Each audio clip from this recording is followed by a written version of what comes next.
సర్వమానవాళికి తీర్పు తీర్చబోతున్నటువంటి ఆ రక్షకుడైనటువంటి యేసుక్రీస్తు ప్రభువారు 2000 సంవత్సరాల క్రితం తానే ఒక అపరాధిగా న్యాయస్థానం ముందు నిల్చున్నాడు. ఈ లోకంలో మానవుడు చేసినటువంటి పాపముల కోసం ఏదైతే ప్రాయశ్చితపు బలి కావాలి అని ధర్మశాస్త్రం కోరుతూ ఉందో వాటిని ఆధారంగా తానే ఈ లోకంలో బలి పశువుగా మానవుడి కోసం వధకు సిద్ధపడ్డట్లుగా మనం చూస్తున్నాం. ఈరోజు ప్రాముఖ్యంగా యేసుక్రీస్తు ప్రభువారిని న్యాయస్థానంలో ఏ విధంగా విచారించారో మనము క్షుణ్ణంగా చూడబోతూ ఉన్నాం. యేసుక్రీస్తు ప్రభువారి యొక్క శిష్యుడైనటువంటి ఇస్కరియోతు యూదా ఆయనను పట్టించాడు. ఆ రోజు గెత్సెమనే తోటలో జరిగినటువంటి సందర్భాన్ని గత ఎపిసోడ్ లో మనం చూసాం. అయితే అక్కడి నుండి మొట్టమొదటిగా అక్కడ ఉన్నటువంటి జనసమూహం అంతా కూడా అన్నా అనేటువంటి ఆయన దగ్గరికి తీసుకొని వెళ్తుంది. అన్నా కూడా అక్కడ అధికారిగా ఉన్నట్లుగా మనం చూస్తాం. అన్నా దగ్గరికి వచ్చినటువంటి యేసుక్రీస్తు ప్రభువారిని అన్న అనేకమైనటువంటి ప్రశ్నలు సంధించాడు. మొట్టమొదటిగా అన్న అడిగినటువంటి ప్రశ్న, నీ బోధలు ఏంటి, ఎందుకు ఈ విధంగా చేస్తూ ఉన్నావు అనేటువంటి అంశాన్ని చాలా క్లుప్తంగా అడిగాడు. అందుకు యేసుక్రీస్తు ప్రభువారు, నేను ఎక్కడ కూడా దాగుకొని ఎటువంటి మాటలు కూడా పలకలేదు, సర్వము కూడా ప్రజల ఎదుటనే నేను పలికాను, సమాజ మందిరంలో పలికాను, మరి ప్రజల అందరికీ అర్థమయ్యేటువంటి రీతిలో తెలియజేశాను అనేటువంటి విషయాన్ని యేసుక్రీస్తు ప్రభువారు అక్కడ తెలియజేస్తారు. కాబట్టి నేను ఏమి మాట్లాడాను, ఎటువంటి బోధ చేశాను అనేటువంటిది ఇక్కడ ఉన్నటువంటి ప్రజలను మాత్రమే అడగండి అని యేసు ప్రభు వారు చెప్పడంతో అక్కడ ఉన్నటువంటి సైనికులు యేసుక్రీస్తు ప్రభు వారి యొక్క అరచేతుల మీద కొట్టారు. అక్కడ నుండి అన్న తన మామ అయినటువంటి కయ్యప్ప దగ్గరికి పంపిస్తాడు. కయ్యప్ప ప్రధాన యాజకుడు. మొట్టమొదటిగా యేసుక్రీస్తు ప్రభు వారికి ఎవరి న్యాయస్థానం ఎదుట నిలవబడ్డాడు అంటే యూదుల న్యాయస్థానం ఎదుట నిలవబడ్డాడు. అంటే రోమీల ప్రభుత్వంలో ఉన్నటువంటి ఆ యొక్క దేశంలో మొట్టమొదటిగా యేసుక్రీస్తు ప్రభువారు యూదా దేశానికి సంబంధించినటువంటి వారు కనుక యూదులు ఏదైతే ఆ విషయాన్ని ముందుగా తేటతల్లం చేసుకుని ఏ అపరాధాన్ని బట్టి తనకి మరణశిక్ష విధించాలి అనేటువంటి కుట్ర కోణంలో ఆలోచిస్తూ ఉన్నారో ఆ అపరాధాన్ని స్పష్టంగా అక్కడ ఉన్నటువంటి రోమా ప్రభుత్వానికి తెలియజేయడం కోసం యేసుక్రీస్తు ప్రభువారిని చంపడం కోసం నింద మోపడానికి శత విధాల ప్రయత్నం చేశారు అప్పుడు ఉన్నటువంటి సన్హెడ్రిన్. అవును, సమాజ మందిరంలో ఉన్నటువంటి వారందరూ కూడా యేసుక్రీస్తు ప్రభువారి యొక్క మరణాన్ని ఆకాంక్షించినటువంటి వ్యక్తులే.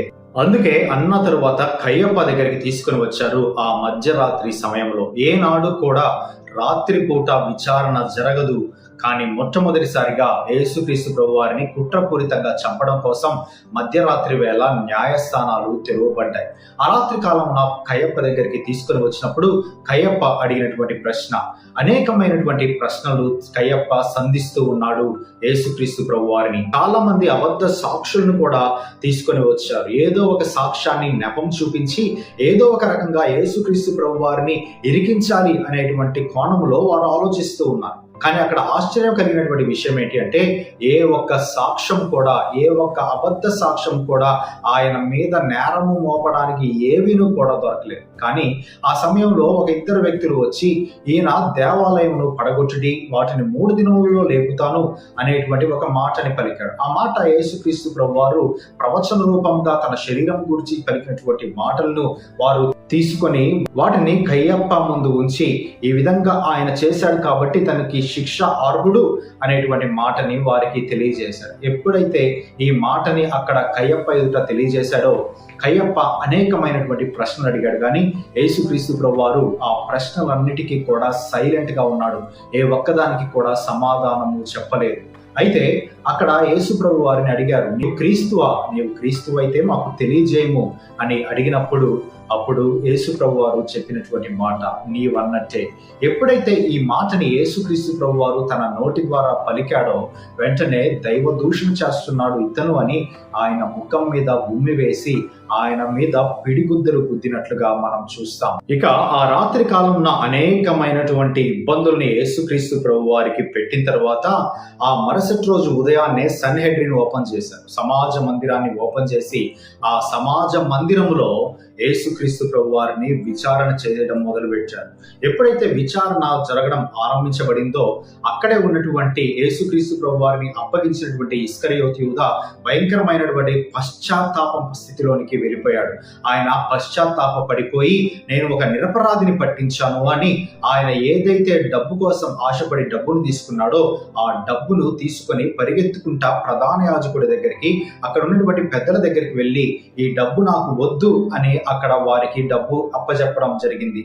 అయితే వారు కూడా ఈ డబ్బు మాకు వద్దు, నీవే ఉంచుకో అని చెప్పడంతో అక్కడ ఉన్నటువంటి డబ్బు రూకల్నంతా కూడా దేవాలయంలో విసిరివేసి ఆయన పరిగెత్తుకొని వెళ్ళి ఉరి వేసుకొని మరణించినట్లుగా చూస్తాం. యేసుక్రీస్తు ప్రభు వారు చనిపోయేటువంటి దినము ఉదయమునే అక్కడ ఆయన పట్టించినటువంటి ఇస్కరియోతు యూదా కూడా అక్కడ ఉరి వేసుకొని చనిపోయాడు. అయితే ఈ నిరపరాధి అయినటువంటి యేసుక్రీస్తు ప్రభు వారిని ఈ యొక్క పెద్దలంతా కూడా కూర్చొని ఆలోచించి ఎలాగైనా కూడా ఇతన్ని చంపాలి, ఈయన ప్రజలలో గలిబిలి సృష్టిస్తూ ఉన్నాడు అనేటువంటి ఒక మాటని ఆధారం చేసుకొని ఏ ఆధారము కూడా లేనటువంటి ఎన్ని అక్కడ రోమా ప్రభుత్వానికి గవర్నర్ గా ఉన్నటువంటి పిలాతు దగ్గర హాజరుపరిచారు. మొట్టమొదటిగా అన్నా దగ్గర హాజరుపరిచారు, రెండోది కయప్ప దగ్గర హాజరుపరిచారు, మూడవది సన్హెడ్రిన్ దగ్గర సమాజ మందిరం దగ్గర పెద్దలందరూ ఎదుట హాజరుపరిచిన తర్వాత నాలుగవదిగా పిలాతు దగ్గర హాజరుపరిచారు. ఎప్పుడైతే పిలాతు దగ్గర హాజరుపరిచారో అక్కడ ఉన్నటువంటి పిలాతు ఆయనను విచారణ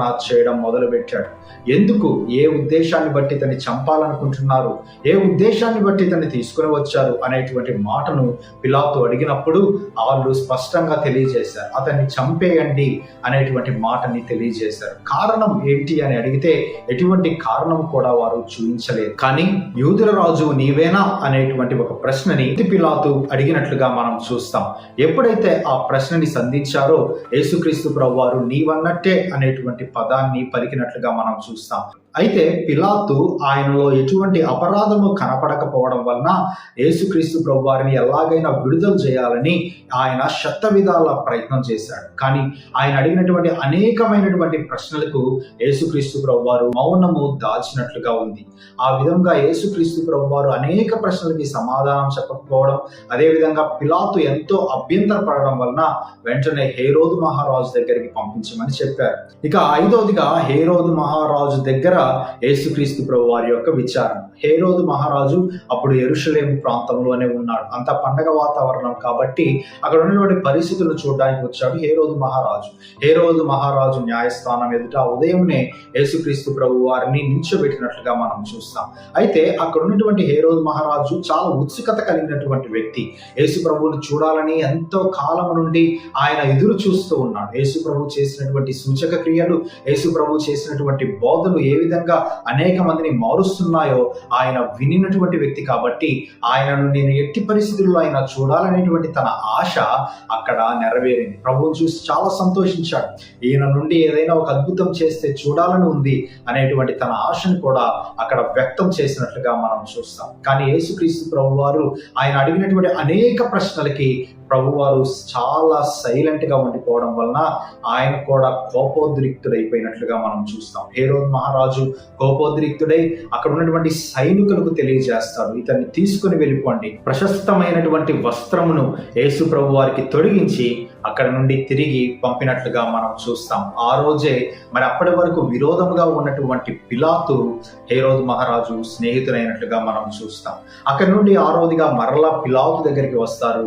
అక్కడ పిలాతు రెండు ఆప్షన్స్ ఇచ్చినట్లుగా మనం చూస్తాం. మొట్టమొదటిగా పిలాతు చెప్పినటువంటి మాట, మీ పండుగలో ఎవరో ఒకరిని విడుదల చేయడం మాకు ఆనవాయితీగా ఉంది కాబట్టి మేము ఎవరిని విడుదల చేయమంటారు? యేసుక్రీస్తు ప్రభు వారిని విడుదల చేయమంటారా, లేకపోతే బరబ్బాని విడుదల చేయమంటారా అనేటువంటి ఆప్షన్ ని అక్కడ ఉన్నటువంటి ప్రజలకు పిలాతు ఇచ్చాడు. అయితే అందరూ కూడా బరబ్బాని విడుదల చేయండి, యేసుక్రీస్తు ప్రభు వారిని సిలువ వేయండి అని కేకలు వేసినట్లుగా మనం చూస్తాం. ఆ సమయంలోనే పిలాతు యొక్క భార్య వచ్చి అక్కడ ఉన్నటువంటి పిలాతుకు చెబుతుంది, గత రాత్రి కాలమున ఈయన విషయం నేను అభ్యంతరపడ్డాను కాబట్టి దయచేసి ఈయన జోలికి వెళ్ళవద్దు అనేటువంటి మాటని పిలాతు యొక్క భార్య తెలియజేస్తుంది.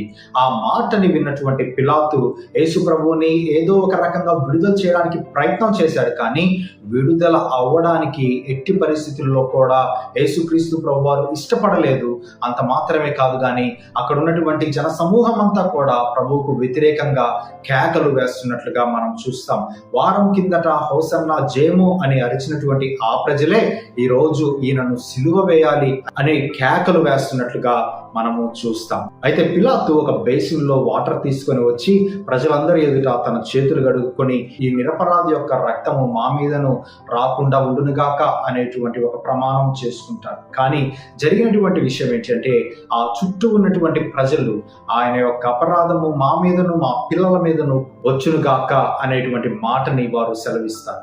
ఎప్పుడైతే ఈ మాటని సెలవిస్తారో పిలాతు చెప్పినటువంటి మాట మీ ఇష్టం వచ్చినట్టు చేసుకోండి అని అక్కడ ఉన్నటువంటి ప్రజలకు అప్పచెప్తాడు. అయితే సైనికులందరినీ పంపించడం వలన యేసుక్రీస్తు ప్రభు వారిలో ఏ అపరాధము లేకుండా, ఏ నింద లేకుండా, ఆయనలో ఏ తప్పిదము కూడా లేకుండా యేసుక్రీస్తు ప్రభు వారిని కపాలం అనేటువంటి ప్రాంతంలో ఈడ్చుకొని వెళ్ళి ఆయన భుజం మీద సిలువను వేసి గొల్గోతా ప్రాంతంలో సిలువను వేయడానికి తీసుకొని వెళ్తారు. ఈ విధంగా యేసుక్రీస్తు ప్రభు వారు 6 విచారణలు ఎదుర్కొని ఈ లోకములో నిరపరాధిగా ఉండి మొట్టమొదటిసారిగా శిక్ష అనుభవించాడు. ఆ శిక్ష అనుభవించింది మానవుడి యొక్క పాప పరిహారార్థమే. ఈరోజు నీవు నేను చేసినటువంటి పాపములకు ఎవరైనా విమోచన అనుగ్రహించగలడు అని మనం ఒకసారి ఆలోచించగలిగితే ఆ విమోచన అనుగ్రహించినటువంటి ఒకే ఒక వ్యక్తి ఆయనే మనుష్య కుమారుడిగా ఈ లోకంలోనికి వచ్చినటువంటి దేవాతి దేవుడు కలువరి శిలువలో మరణించాడు. ఈ మాటను నీ హృదయంలో తీసుకొని ప్రభువా నన్ను క్షమించు అని ఆయనను వేడుకొనగలిగితే మిమ్మును కూడా ఆయన క్షమించడానికి సిద్ధంగా ఉన్నాడు. అంత మాత్రమే కాదు, రేపు ఆయన ఇచ్చేటువంటి ఆ యొక్క న్యాయ తీర్పులో మనలందరినీ కూడా యేసు ప్రభు యొక్క రక్తాన్ని బట్టి నిర్దోషులుగా తీర్పు తీర్చడానికి తండ్రి సిద్ధంగా ఉన్నాడు. కాబట్టి మనమందరం ప్రభువుని వేడుకుందాం, ప్రభు యొక్క రాకడికి సిద్ధపడదాం. Thank you very much. God bless you.